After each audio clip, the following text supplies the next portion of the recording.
d'être à l'API Plateforme Conférence. J'espère que vous passez un bon moment pour cette première édition. Aujourd'hui, je vais vous parler d'un retour d'expérience sur la gestion des permissions administrables dans le cadre d'une application qui est composée d'une API, avec API Plateforme, et d'un client de type SPA en Vue.js. Je m'appelle Marion Agé, je suis directrice technique à la SCOP des Tilleuls, donc vous avez certainement entendu parler un petit peu.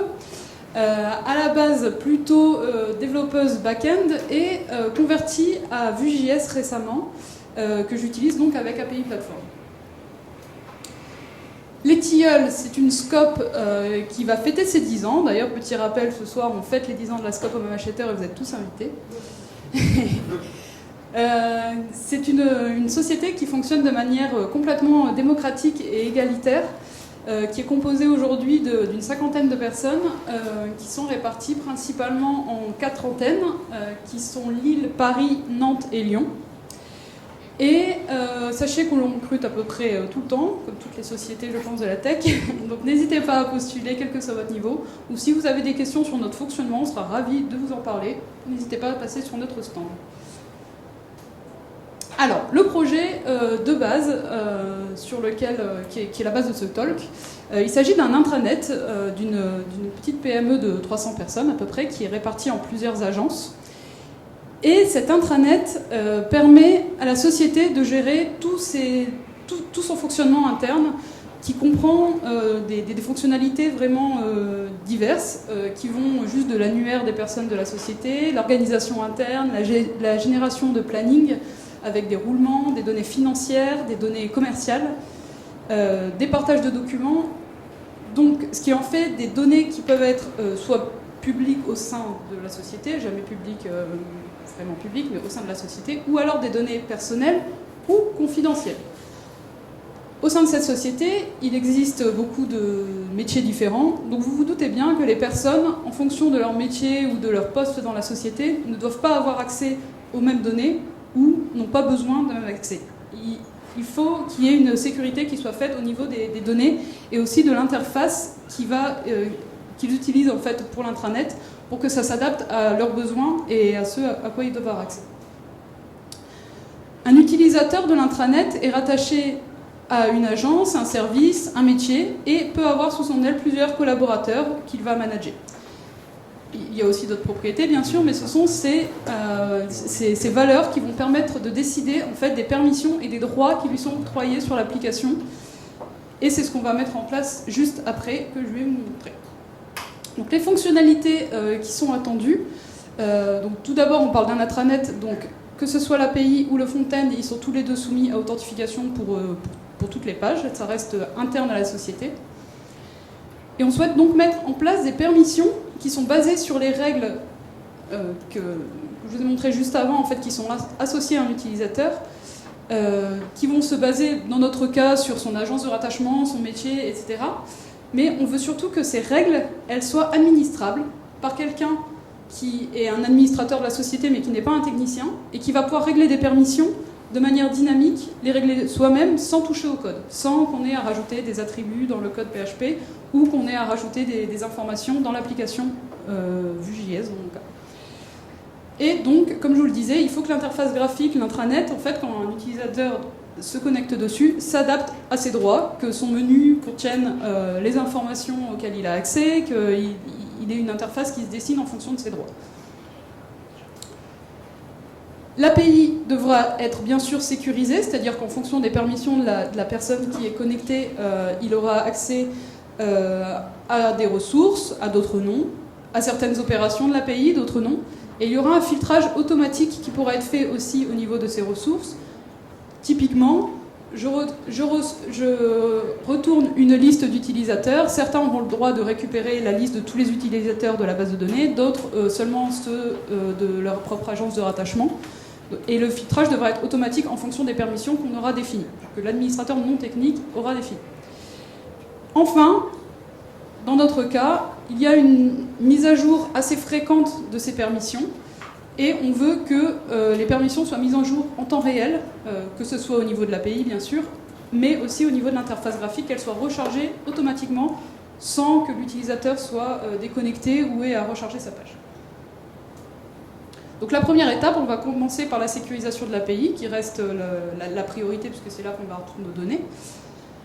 Et donc on a quatre fonctionnalités à mettre en place: la gestion des permissions selon les règles administrables, la sécurisation des opérations de l'API, le filtrage automatique des collections et potentiellement l'ajout de groupes de sérialisation automatique sur nos ressources.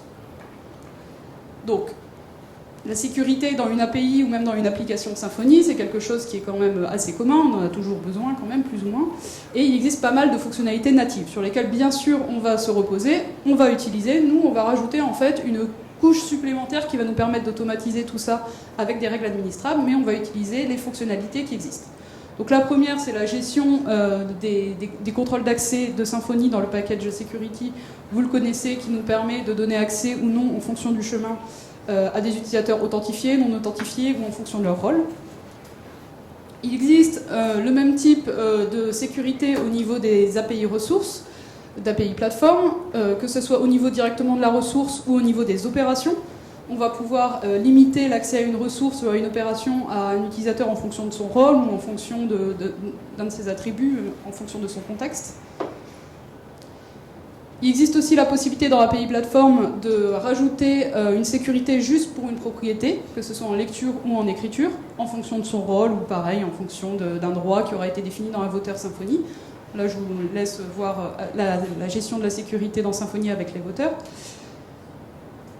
Et puis, dans l'API plateforme, il existe la possibilité de mettre des extensions sur vos data providers. Donc, ici, c'est le cas d'un data provider Doctrine. Mais bien sûr, vous avez la possibilité d'utiliser un propre data provider custom. Et dans ces cas-là, vous pourrez ajouter un filtre sur votre collection au moment de la récupération de vos données. En fait, là où vous avez codé la récupération de vos données.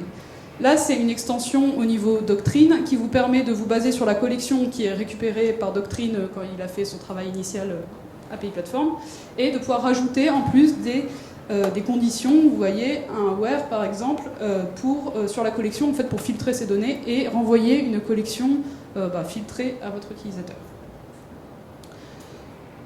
Donc, pour gérer nos règles de permission administrables par notre non-technicien, on va se baser sur des fonctionnalités. On va partir du principe qu'une fonctionnalité qui nécessite d'avoir des règles d'accès différentes possède un code unique.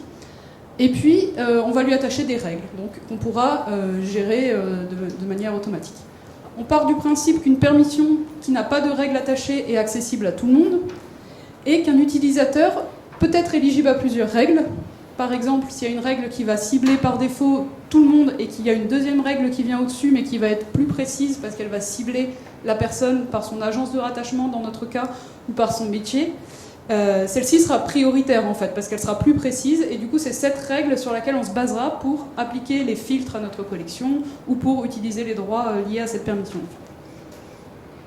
Donc, tout simplement, on a une entité qui est aussi une API ressource parce qu'on va pouvoir l'utiliser comme ça pour notre interface d'administration, qui est la permission, qui est toute simple, qui est juste, qui contient un code unique sur lequel on va se baser, qui correspondra à notre code de fonctionnalité. Et puis, on lui attache un ensemble de règles, les rules, qui sont liées donc à une autre entité qui est permission rule. Et ici, on a, c'est dans mon exemple bien sûr, mais ça va dépendre de votre logique métier. On a des attributs qui sont nuls par défaut et qui peuvent être renseignés pour filtrer la personne en fonction de ses propres attributs. Donc ici, par exemple, si j'ai une règle où je laisse organisation, service, position et manager aux valeurs par défaut, elle va être générique en fait, elle va cibler tout le monde. Et puis je peux ajouter une autre règle qui va se baser sur la même permission mais qui va cibler une organisation précise, et dans ces cas-là, elle va s'appliquer aux personnes de cette organisation-là. Et puis vous voyez ici que j'ai deux attributs de type tableau, qui sont les filtres et les groupes, et là, ça va correspondre en fait aux filtres qu'on veut appliquer sur notre collection, et aux groupes de sérialisation qu'on veut aussi appliquer sur notre collection. Alors, pour ajouter une gestion de permission de manière automatique sur nos opérations API Platform, on se base sur, en tout cas nous on a fait le choix de se baser sur le nom de la route en fait de notre opération. Donc par exemple, si on a une ressource user pour l'opération de getCollection, la route par défaut s'appelle API Users getCollection, donc ça sera le code de ma permission. Et en fait, c'est un moyen de pouvoir savoir quelle permission il faut cibler dans la base de données pour récupérer les règles qui sont liées à celle-ci et quelle est la règle qui correspond à notre utilisateur courant. Ah oui, alors bien sûr, j'ai oublié de le préciser, mais en fait, cette couche qui vient au-dessus reste complètement compatible avec les tags qui existent déjà dans API Platform ou même dans Symfony. Si vous avez besoin de mettre une autorisation en dur, enfin une règle en dur, vous pouvez toujours ajouter en plus le security habituel qu'on a vu tout à l'heure et qui sera prioritaire. Si vous voulez qu'une ressource soit accessible qu'à un admin, par exemple, et que ça soit comme ça, que ce soit pas configurable, je vous encourage vivement à le mettre dans le code pour que ça ait le dessus. Ensuite, on va utiliser donc une extension API Platform, comme je vous présentais tout à l'heure, au niveau du data provider, qui, elle, va récupérer donc, les règles qui sont liées à cette route en allant chercher la permission correspondante. Et puis, on va regarder si l'utilisateur il a accès à cette route ou pas. S'il n'a pas accès, on lui renverra une 403. Et puis, s'il a accès, alors on va rendre la collection et on appliquera les filtres éventuels qui ont été paramétrés dans cette règle. Donc là, on a un exemple de retour de permission. Vous voyez que c'est une permission qui s'applique à la permission, enfin une règle qui s'applique à la permission 23 par exemple, qui cible par position, manager false, donc c'est la valeur par défaut, et puis on lui applique deux filtres qui s'appellent ici organisation et service, et un groupe de sérialisation qu'on verra juste un petit peu plus tard. Donc maintenant en fait, l'astuce c'est de savoir comment, là j'ai deux filtres qui s'appellent organisation et service, on sait qu'on veut cibler sur l'organisation courante de l'utilisateur et puis son service, et comment on va faire le lien du coup pour savoir quelle est la condition à rajouter dans notre collection pour pouvoir filtrer.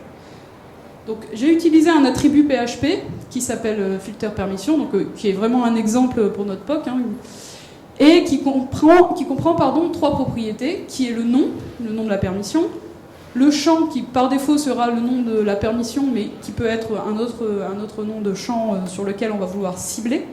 Et puis la valeur, ça sera la valeur à laquelle il faut comparer en fait la permission. Il y aura un exemple juste après. Voilà. En fait, cet attribut, on va l'ajouter du coup à notre API ressource pour donner la permission, enfin donner la possibilité, ça fait beaucoup de mots permission sinon, donner la possibilité de filtrer cette ressource par un filtre de type ici organisation ou manager, et puis organisation il pourra être ciblé, il pourra être filtré par organisation, mais vous voyez qu'on a précisé un field ID, parce que là en fait si une liste d'agences, je veux la filtrer par organisation, ça veut dire qu'en fait comme je veux comparer à l'organisation de mon utilisateur courant, en fait je veux filtrer selon l'ID de l'organisation, et pas selon un champ organisation qui n'existe pas dans cette ressource. J'espère que c'est un peu clair. Au niveau de notre extension data provider, du coup, on va récupérer la règle qui correspond à cette route name pour l'utilisateur courant. S'il n'existe pas de règle, comme on l'a vu tout à l'heure, ça veut dire que la permission est donnée à tout le monde, en fait, est octroyée à tout le monde, et du coup, on renvoie la collection telle qu'elle. Et s'il n'y a pas de filtre à appliquer, c'est pareil, il n'y a pas de filtre à ajouter sur notre collection. S'il y a des filtres, alors pour chaque filtre, en fait, on va récupérer le champ correspondant grâce à notre attribut PHP qu'on a vu juste avant, et la valeur courante à laquelle on veut comparer en fait ce champ pour pouvoir ajouter le filtre. Et là, on va ajouter tous les filtres en fait qui vont se mettre donc sur notre collection avant d'être retournés à l'utilisateur dans la réponse. Pour récupérer la permission d'une route, c'est tout simple. En fait, on va juste regarder dans le repository si on a une permission qui correspond ou son code correspond au nom de la route, comme on l'a vu. Puis, si on a une permission qui correspond, alors on va trouver la règle qui correspond la mieux à l'utilisateur courant.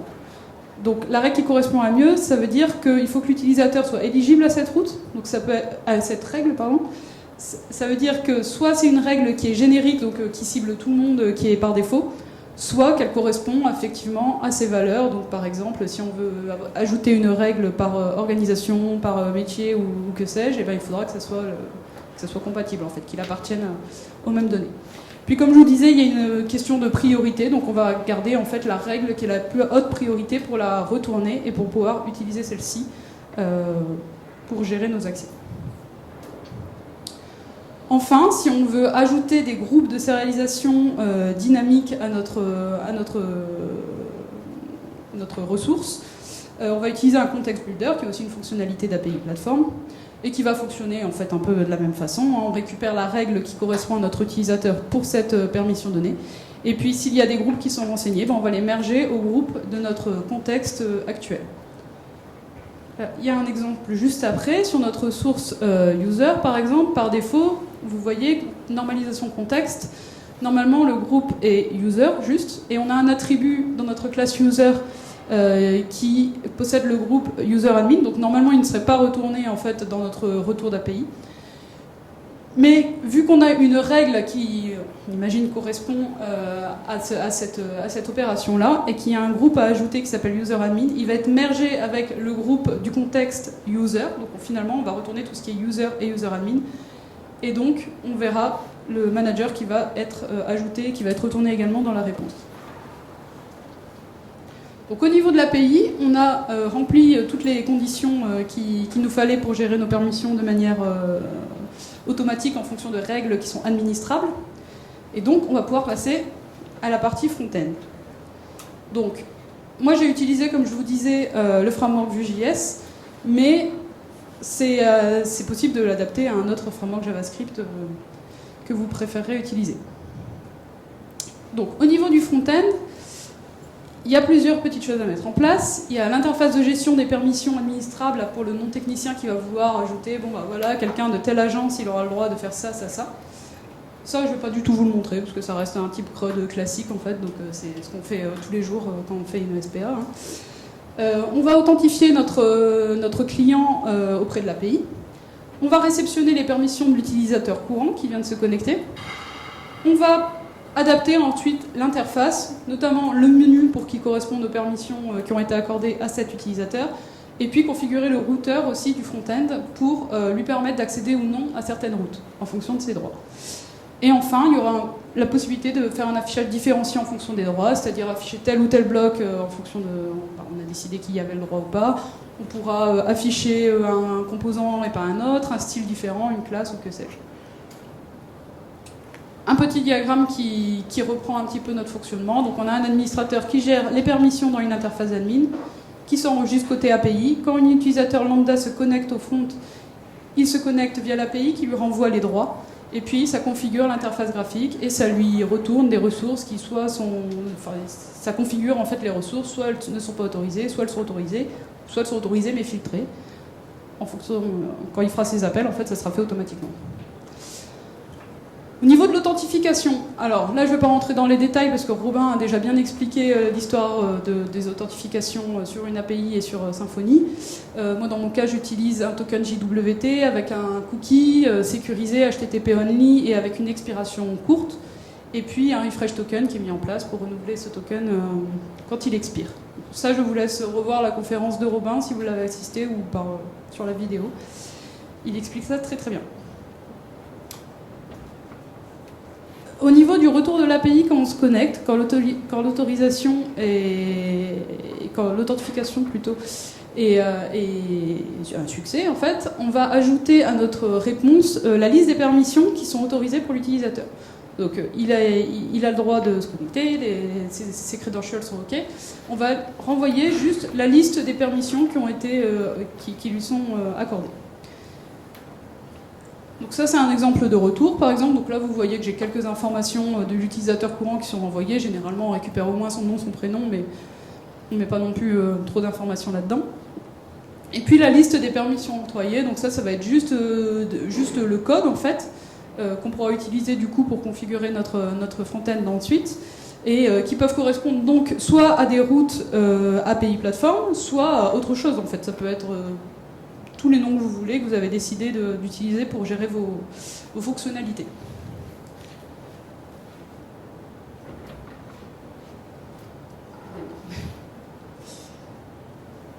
Ces permissions, on va les stocker dans notre application front-end. On va les stocker dans un store. Alors, qu'est-ce que c'est qu'un store pour ceux qui ne font pas trop de JavaScript? C'est un espace de stockage global à toute notre application.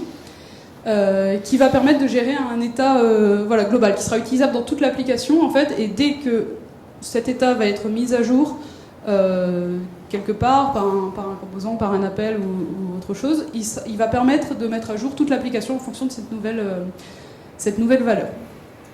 L'avantage d'un store, c'est qu'il est réactif, donc comme je vous disais, qu'il va permettre de mettre à jour sans qu'on fasse rien toutes les interfaces en fonction de ses valeurs, et qu'il est immutable de façon directe. Il faudra committer des mutations en fait, pour pouvoir le mettre à jour et respecter un flux de mise à jour qui soit unidirectionnel. Là, j'ai repris le schéma de Vuex, qui est le composant de store de vue, par défaut, qui explique bien ça. Donc on a des composants vue qui font appel à des actions. C'est les actions du store qui vont faire l'appel à l'API pour récupérer des données, qui vont envoyer ou récupérer des données. Et puis, en fonction de ce retour d'API, l'action va commit une mutation, donc elle va acter une mutation, qui, elle, va déclencher la mise à jour de l'état global de notre application. Et quand cet état global de notre application change, ça met à jour, si besoin, les composants vus qui s'appuient sur ces données. Donc ça, c'est quelque chose qui, là, c'est Vuex avec ces noms-là. Je pense que, je suis sûr que chez React, ça existe aussi, par exemple, mais les noms ne sont pas tout à fait les mêmes. Par contre, le principe est le même. Donc, sur Vuex, un store, ça ressemble à ça. En fait, c'est un objet qui comprend 4 clés. Une clé state qui correspond à l'état. Les getters qui sont des fonctions pour récupérer des données en fait, du state de manière calculée. On peut y passer des paramètres pour pouvoir filtrer, par exemple. Les actions qui nous permettent d'acter des mutations comme on l'a vu. On va le voir un petit peu plus en détail en dessous. Là, on a un store avec un état qui comprend 2 objets, les permissions qui sont par défaut un tableau vide, et puis un objet user qui par défaut est un nœud. Ça, c'est l'état de l'application quand on arrive sur l'application. Les getters donc, sont des fonctions d'accès à nos données. Donc, il y en a particulièrement une qui va être intéressante ici, qui s'appelle can, qui va prendre en paramètre un code, qui va tout simplement renvoyer un booléen en fait, en fonction de la présence ou non de ce code dans les permissions du state. Ensuite, il y a les actions de notre store qui nous permettent, comme on l'a vu dans le schéma Vuex, de faire les appels à notre API. Et puis, en fonction des résultats, d'appeler des mutations avec ce retour d'API. On pourrait ne pas utiliser le retour d'API, mais dans notre cas, en fait, on va récupérer, parce que là, on fait un appel à l'API pour se loguer. Et donc, le résultat du login, on l'a vu tout à l'heure, contient nos permissions. Donc, en fait, on va commit la mutation qui s'appelle login success avec le retour de l'API. Et dans la mutation, le login success, vous voyez qu'il prend en paramètre la réponse, enfin un objet qui s'appelle resp, et on va affecter en fait à l'état à user la clé user de notre réponse et à permission la clé permission. Et puis on va enregistrer les refresh tokens pour le réutiliser par la suite, mais bon, ça semblera un peu du cadre de la conférence. Alors, au niveau du rendu en fait, du front-end, donc ça c'est un exemple de template d'un composant vue. Donc un composant vue, pour ceux qui n'ont jamais fait de vue, en fait un composant va se découper en trois parties. Il y aura la partie template qui est du HTML, avec quelques directives spécifiques, puis une partie script qui correspond au code JavaScript, et puis des styles éventuels. Donc ça c'est la partie HTML.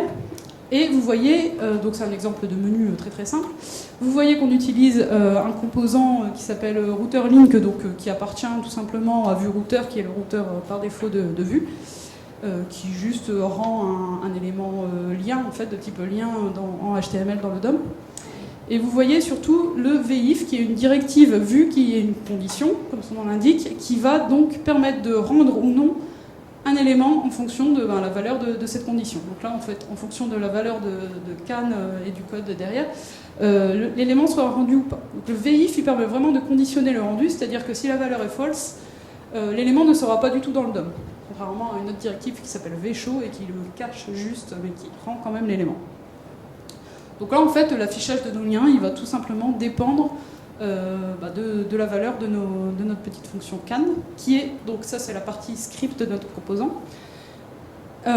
qui est donc can, qui va se baser en fait sur le getter qu'on a vu tout à l'heure. En fait, on va juste appeler cette valeur de getter, en fait, donc ça va juste nous renvoyer est-ce qu'on a cette permission qui est enregistrée dans le state ou pas, en fait. Au niveau du routeur de l'application Vue, celui-ci doit valider, avant de valider une navigation, quand je clique sur un lien, en fait, avant de rendre la page, il doit vérifier est-ce qu'on a accès ou pas à cette page. Il y a des routes qui vont être accessibles à tout le monde, à tous les utilisateurs, en tout cas qui sont authentifiés dans notre application, et puis d'autres routes qui seront restreintes. Et donc pour ça, on va utiliser les navigation guards, qui sont des intercepteurs du routeur. C'est le terme pour vue routeur, mais ça existe dans les autres frameworks également. C'est un autre nom peut-être. Donc ça, c'est un exemple de route de notre vue routeur qu'on utilise. Alors vous voyez qu'il y a une première route qui s'appelle login, voilà, qui correspond à un composant qui est login.vue. Ensuite, il y a une route ici qui appelle un composant SQL app, et vous voyez qu'on rajoute un petit tag meta requires auth à true. On viendra juste après derrière pour voir comment on traite cette information. Et puis on a des sous-routes dans un children. Là. On a des sous-routes qui correspondent à la home page, et puis à users par exemple, et qui possèdent également un tag meta avec un nom de permission. Donc en fait ça c'est notre navigation guard, donc, que j'ai un petit peu épuré pour que ça soit assez lisible. Alors pour le coup c'est du code qui est très spécifique à Vue mais qui est reproductible ailleurs aussi. Donc en fait le navigation guard before each qu'on voit ici, c'est juste que c'est du code qui va être exécuté avant de valider une navigation, avant à chaque fois où on va vouloir changer de page en fait, arriver sur une page ou changer de page à travers notre routeur Vue. Donc tout simplement, en fait, on récupère la route qui correspond à ce qu'on a demandé en fait en fonction de l'URL. Et puis on regarde si on est bien logué. Si on est logué, est-ce qu'on a accès à cette route? Si oui, eh ben, on retourne next. Alors next, c'est juste pour dire on valide la navigation et on va là où l'utilisateur a demandé. Et s'il n'a pas accès à cette route, eh ben, juste on va là rediriger vers la page d'accueil. On pourrait rediriger vers une page qui lui dirait vous n'avez pas accès, etc. On redirige vers la page d'accueil. Dans notre mot-clé méta qu'on a vu, où j'ai... juste je vais revenir en arrière. Vous voyez d'ailleurs que là, on utilise déjà le meta requires auth, qui nous permet de savoir si c'est une route qui va être soumise ou pas à des permissions, ou si c'est une route qui est accessible à tout le monde en fait. Parce que si elle est accessible à tout le monde, juste on valide la navigation et on n'en parle plus. Donc dans ce méta, en fait, on peut mettre n'importe quelle donnée arbitraire qu'on veut. En fait, c'est juste qu'on pourra les utiliser au niveau de notre routeur et dans nos composants. Donc là-dedans, on va pouvoir ajouter nos noms, par exemple, de permissions spécifiques ou d'autres informations qui nous permettront de gérer notre affichage en fonction de ces droits qu'on a reçus de l'API. Ici, par exemple, j'ai ajouté une clé qui s'appelle action et qui reprend d'autres noms. Ça peut être une autre route name, par exemple, ou d'autres choses. Et en fait, ces données, je vais pouvoir les utiliser après dans mon composant, facilement. Ça, c'est un autre composant qui affiche une liste de boutons en fonction des autorisations qu'on a. Donc, vous voyez, V4, c'est pour faire une boucle, c'est un peu comme dans tous les langages pareils, qui va boucler donc sur autorisation d'action, qui est définie ici. Alors, computed, c'est pour faire une une propriété calculée dans Vue, c'est-à-dire une donnée qui sera mise à jour en fait si l'une de ces dépendances est mise à jour, elle sera recalculée automatiquement. C'est la réactivité de Vue qui permet ça. Et là en fait on se base sur la route courante, on regarde s'il y a des actions. Si oui, en fait on filtre pour récupérer juste les actions qui sont autorisées en fonction de la valeur qu'on a dans notre store.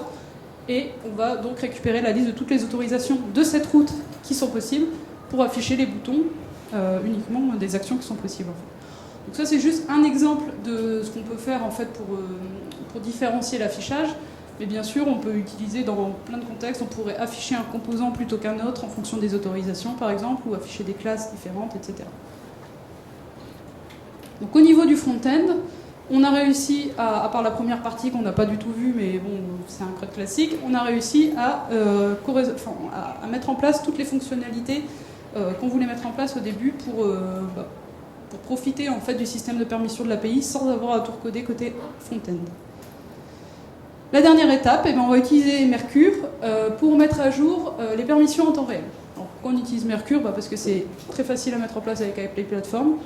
On va se baser en fait sur le fait qu'il va notifier en fait tous les clients qui sont connectés dès qu'il y a une mise à jour qui est faite au niveau des permissions. En fait. Donc, s'il y a une modification qui est faite au niveau d'une permission ou d'une règle, dans ces cas-là, Mercure va être notifié et il va lui-même notifier tous les clients connectés. Et là, les clients connectés, ils pourront faire ce qu'on ce qu'on veut en fait, hein.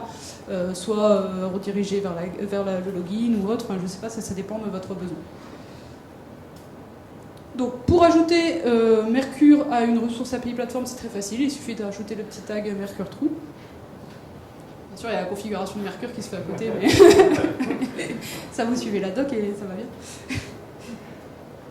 Et puis, ça c'est un exemple en fait d'un composable Vue qui nous permet de réagir en fait à une mise à jour de Mercure. Et là en fait, juste ce qu'on va faire, c'est que quand on récupère une mise à jour de Mercure, on va appeler le refresh token, en fait l'action refresh token, qui va nous permettre d'appeler le refresh token de l'API et donc la liste des permissions qu'on réceptionne dans notre réponse. Et puis on va mettre à jour le store global avec cette nouvelle liste de permissions. Et puis, vous voyez, j'ai passé en fait en paramètre un callback qu'on va pouvoir rappeler. Donc, on va voir comment on l'utilise juste là.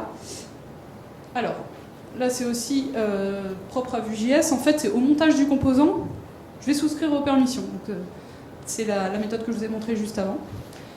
Et quand je souscris aux permissions, en callback, je lui passe une méthode ici qui s'appelle redirectNoAuthorize en fonction de la route courante. Et en fait, juste, c'est une méthode qui permet de vérifier que la route sur laquelle on se trouve, quand les mises à jour quand les permissions sont mises à jour, est-ce qu'on a encore accès à la route sur laquelle on se trouve, ou est-ce qu'on n'y a plus accès parce que les permissions ont changé. Dans notre cas, par exemple, on dirige vers la page d'accueil si on n'a plus accès, mais on peut faire autre chose. Et puis ça, c'est au démontage du composant. Juste, on arrête d'écouter les mises à jour de Mercure. Tac, c'est bon. Donc voilà, alors en conclusion, on arrive avec un système de permissions qui sont configurables par un non-technicien sans aucune modification du code. Juste, il faut prévoir les fonctionnalités auxquelles on va vouloir appliquer des restrictions. Et après, on donne la possibilité, via une interface d'administration, à quelqu'un de non-technicien pour pouvoir ajouter des règles métiers là-dessus. Donc, telle personne de telle agence a le droit de faire ceci, telle personne de tel métier a le droit de faire ceci, etc. Ces règles, donc, du coup, vont permettre de gérer la sécurisation automatiquement des points d'accès de l'API, d'ajouter, si besoin, un filtre sur nos données, d'ajouter des groupes de sérialisation dynamiques, si on a le besoin, et vont conditionner l'affichage du front-end, tout en sécurisant les routes du front-end, et en ayant une mise à jour des permissions en temps réel qui se fait grâce à Mercure. Je crois que c'est tout. Oui, voilà. Merci.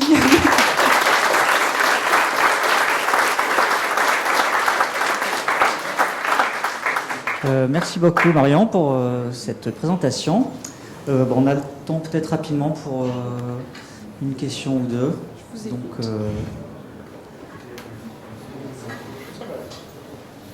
Moi je voulais savoir comment vous avez géré les sous-entités au niveau du filtrage automatique. Par exemple, si on a un client qui est lié à une agence et une entité qui est proprement liée à un client, comment vous avez fait pour faire la cascade du coup au niveau des filtres auto? Tu veux parler des sub-ressources d'API Platform ? Sans être forcément sub-ressource, vraiment genre un client a une facture et donc un utilisateur ne peut avoir accès aux factures que des clients de son agence. Aux factures que des clients de son agence. Et dans ces cas-là, on va rajouter un filtre vraiment au niveau de... par exemple, on pourra rajouter un filtre au niveau du champ user de la facture. C'est juste en fait au niveau du paramétrage de notre attribut, il faudra savoir comment on compare le user à quelle donnée en fait pour pouvoir filtrer. En fait, on peut avoir des règles assez complexes, notamment, moi j'ai besoin par exemple de règles qui disent qu'un utilisateur ne peut avoir les informations que des personnes qu'il manage, par exemple. Il va être manager de telle ou telle personne, et par défaut, par exemple, il a juste le droit de voir le nom des gens, mais par contre, pour les utilisateurs qu'il manage, il aura le droit de voir toutes les informations.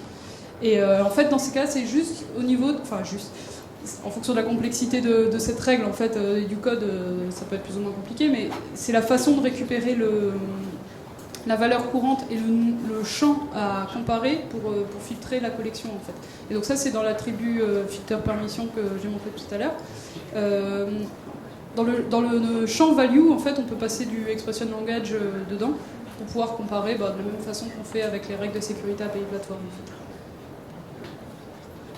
Alors oui, j'ai oublié de vous préciser, il y avait beaucoup de code dans cette conférence et c'est pas forcément facile de tout lire et tout analyser aussi vite. Donc en même temps que je publierai les slides, je vous mettrai à disposition un dépôt qui contient un POC fonctionnel en fait de cette application. Dont je vais tirer un peu les bouts de code et du coup vous pourrez voir plus en détail le code sans les trucs commentaires que j'ai rajoutés. Est-ce qu'on a une autre question peut-être?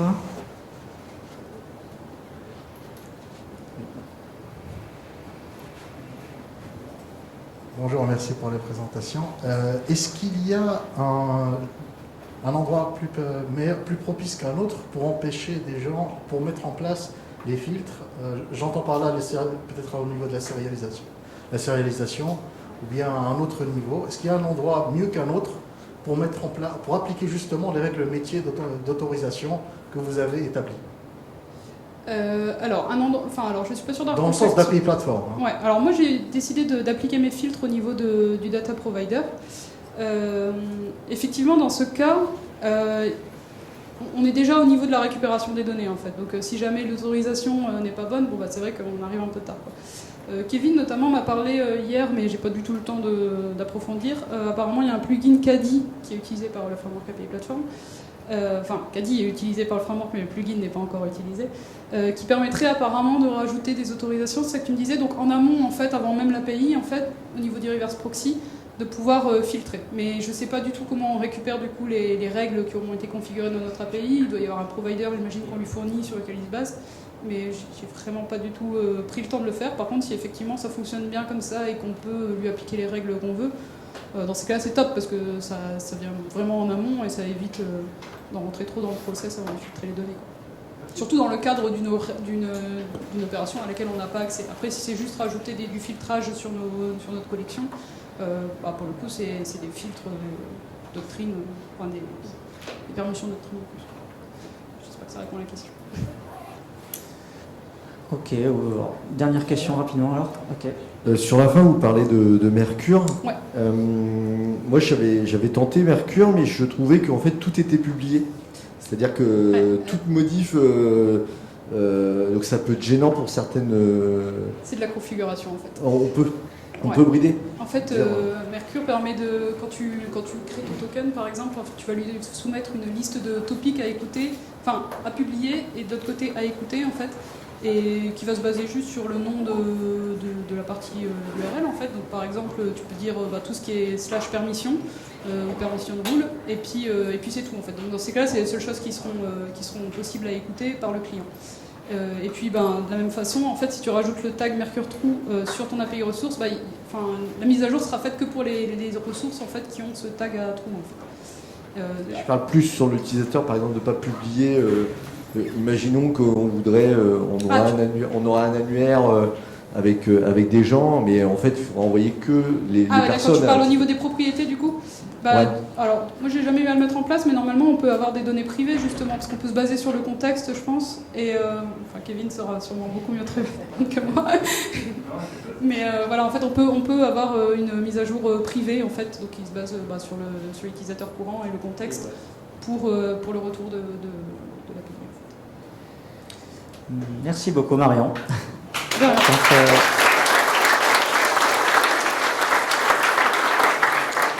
prochain talk dans 5 minutes environ.